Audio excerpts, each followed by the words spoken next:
Another person who appears not too happy with Trump's big ugly bill is Elon Musk, who used to be best buds with Donald Trump. That seems way in the rearview mirror at this point. And so he, remember, said he's gonna come into government, he's gonna save all this money, solve all our problems by cutting spending. And then as he's doing that, they're prepping for a more than $4 trillion price tag for this bill. So seems a little bit inconsistent there. Well, he went on CBS and aired his issues with the bill. I was like disappointed to see the massive spending bill, frankly, which increases the budget deficit, not just decrease it, and undermines the work that the Doge team is doing.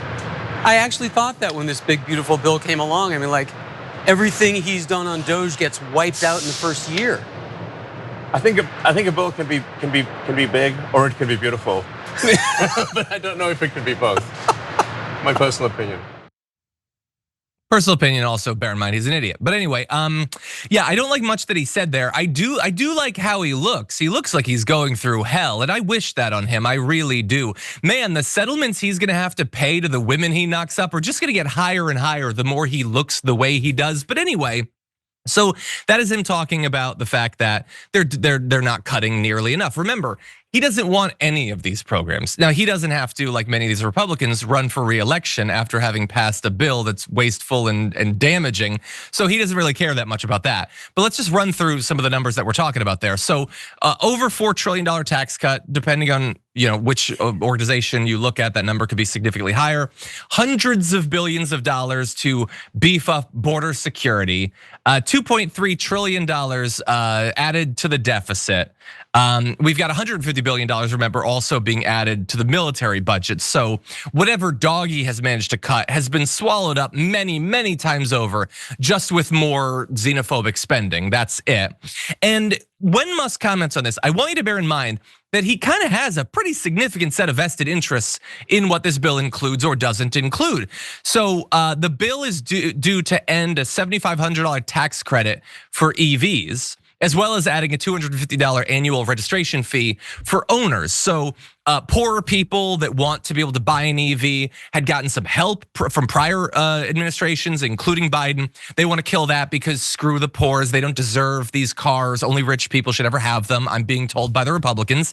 Now, Musk has himself called for the killing of those subsidies, which you might think is sort of weird. And it is, they benefit his business, but they also help to level the playing field a little bit with other companies that are making EVs. And he seems to have run the numbers and figured out that he can weather the loss of those subsidies with Tesla better than the other companies can. And sure, that means that plenty of people who love Musk and Tesla that would like to get a Tesla won't be able to, but he doesn't give a damn about them. He only wants to crush his competition. And so there's a lot of stuff also in there that is going to benefit him and his business interests. So he's hardly an unbiased party in this. But Sharon, I'm curious what your thoughts are. I think he is like a scorn lover, okay? He's not with the in crowd anymore. He was used and abused and then thrown out like trash. And he just is doing these stupid interviews to try to get back in the spotlight. It's like, I'm gonna call your sister now and be best friends with her, and then you'll have to deal with me. It's just like, this guy is a fraud, a loser. Some of the biggest spending out there is on him and his companies. And by the way, whatever they increase with the military budget and the border budget, it's just gonna, in my opinion, go to certain companies, and there's gonna be a lot of fraud there too. It's not really, it's just in there as a placeholder to make certain people, certain constituents think, yeah, this is good. He's looking out for us. He's protecting America's borders. No, he's not, okay? No. That's not what's really going on here. Not at all. And here's my advice to him. First of all, before the show, you were talking about how kids do all these videos about skincare routines. First of all, Musk, look into it. Jesus Christ, you could have a makeup person following you around everywhere you go. You wouldn't even notice the expense. You're a mess, dude. Also, how about go to work? You have lots of jobs, right? Why don't you show up for one of those? He's doing these interviews or whatever. Have you even done anything at Tesla in literally months? You're you're part of this movement that's demonizing people as being too lazy, as they're struggling to survive on less than $20,000 a year. This dude's drawing multiple salaries, doesn't even remember the companies that he works for. There is nobody who is as much of a parasite as a billionaire in America. They soak up what we generate And they feel entitled to far more. It's disgusting. But anyway, he also feels entitled to your sympathy because everybody's been so mean to him. So let's turn now to this. Elon Musk is all in his feelings, feeling so sorry for himself about how Doggy is perceived by people, how mean everyone's been to it. He said in a recent interview, Doggy is just becoming the whipping boy for everything. So like something bad would happen anywhere and we would get blamed for it, even if we had nothing to do with it. He expressed dismay over the reputational hits his companies took. People were burning Teslas. Why would you do that? That's really uncool. And he would know, being so cool and doing all these cool things like making it so you can't get to your social security check and clawing back money that's already been given to people that he says are dead when they're not, or demonstrating on a daily basis that he doesn't understand how code or spreadsheets work and all that cool stuff where he would bust into a building filled with people who've been working there for years or decades, and then he brings in a 17-year-old boy that he sleeps in the same big room with and then says, we know better. All of that is very, very cool. And so stop being so mean to him, everyone. And why is everyone blaming Doggy for everything? I mean, they only went into a different government department every single day for weeks and destroyed everything they could get their hands on. Why would people start to believe that they're responsible for our problems? It's weird, Sharon, how people came to those wild conclusions. What do you think? Elon Musk and his friend Big Balls broke into places, sent emails harassing people, demanding to know their workflow, or else, as you mentioned, fired people, laid off people, tried to bring people back. He was just so damn ugly, okay? Everything he did was ugly. And now he's crying foul. They were terrorists.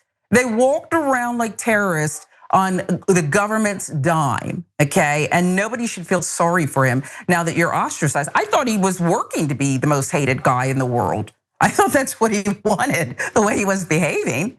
Well, now you got it. Yeah, 100%. Like his biggest issue is that outside of, I guess, the hype that he was successful in generating for Tesla years ago, that hasn't worked for some time. He doesn't understand how normal people will interpret the things that he says and does. He gets that his cult, the very narrow, the weirdest segment of American society, will like this stuff, that he can do pretty much anything, but he just doesn't know how regular people interpret things. And that is just causing him to step on one rake after another, bashing himself in the face, which would also explain the video of him we saw earlier. In any event, one of the ways that he's processing his feelings is responding to the people on Twitter who pay for the privilege of being on Twitter. So one guy, Matt Van Swole, says, Doggy is literally one of the most popular government initiatives in history. 73% of Americans say they support cutting government waste, which those are two sentences that he's trying to make it seem as if those are logically connected when they're actually very separate things. Trump brought in the smartest man on earth to do it. God, the left destroyed Elon for it. The GOP won't vote on it. I can't believe this. Now that's really sad. But the sadder thing is that Elon Musk responds to this. He's not even tagged in the tweet. This didn't appear automatically for him. He had to find this thing, and he says, did my best. A guy said that he's the smartest man on earth, and he responded to it like it was a serious comment. Worthy of the richest man in the world, spending his time responding to it on his phone. Utter madness. This guy, J. Michael Waller, says, Doggy is more popular now than the American Revolution was 250 years ago. Only about a third of Americans supported independence when the fight began in 1775, which is, credit to him, that's the weirdest thing you could say to justify Doggy, I think. I don't know how good the polling was in 1775. I feel like they've learned a little bit since then. Also, like you could use that to justify almost anything. So, okay, I don't know what he's for or against, but I'll say, how about women having control over what happens to their body? It's more popular than the American Revolution was 250 years ago. I guess you need to bow down to it. My God, Twitter is just the worst people, the dumbest people, all yelling at each other all day long. I am so glad that I pulled the ripcord on that thing years ago. But anyway, really fast, I'll also mention he is still getting some support. I was gonna say from people in power, but also from Ron DeSantis, fresh off of being booed out of a WWE event.